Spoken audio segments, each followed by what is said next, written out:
কাকে বিশ্বাস করি? আমি মুসলমান, আল্লাহ রসুলকে আমি বিশ্বাস করি। আমি একজন রাজনৈতিক কর্মী, দ্বিধাহীন চিত্তে জোর গলা বলতে পারি আমি সততার সহিত আমার নেতা শহীদ জিয়ার আদর্শকে লালন করে আমি রাজনীতি।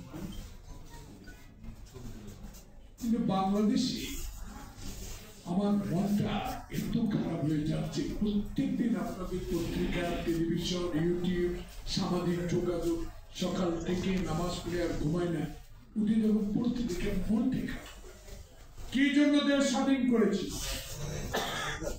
কার কথায় দেশ স্বাধীন করেছি, কার আহ্বানে দেশে হাফ প্যান্ট পরে যুদ্ধে চলে গিয়েছে, বাবাকে 17 মাইল রিক্সার নিচে পায়ে উঠিয়ে রাজাকাররা ধরে নিয়ে গেছে নোয়াখালী চলে, তোর ছেলেকে ইন্ডিয়া থেকে ফেরত আসতে হবে।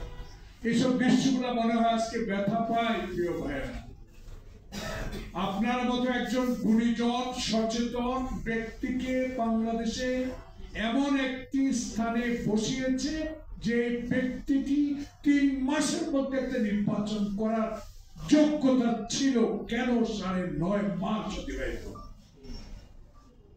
আমি একজন রাজনৈতিক কর্মী হিসাবে আমার বিবেকের কাছে আমি নিজেই প্রশ্ন করে উত্তর পাই, কেন বাংলাদেশ জাতীয়তাবাদী দলের সিনিয়র লিডাররা সালাউদ্দিন, আব্বাস, গয়সর, ডক্টর কুশার হোসেন, মঈন খান, নজরুল ইসলাম খান, আমাদের দলের যে প্রতিনিধি প্রত্যেক দিন রিজভী আহমদ সাহেব বলতে হবে নির্বাচনের কথা। আপনার কি মনে পড়ে না শাহাবুদ্দিন কি ছিলেন? তখনকার চিফ জাস্টিস শাহাবুদ্দিনের কথা আপনার মনে নাই? তখনকার চিফ জাস্টিস অন্তর্বর্তীকালীন তত্ত্বাবধায়ক সরকার প্রধান থেকে 3 মাসের মধ্যে সকল সংস্কার করে নির্বাচন উপহার দিয়েছে, সেটা আপনার মনে নেই? আপনাকে কেন 9.5 মাস অতিবাহিত করতে হবে? এই প্রশ্ন আমার নিজের কাছে আমি খুঁজে পাই। আমার স্ত্রী কিন্তু অসুস্থ, কিন্তু রাজনীতি করে।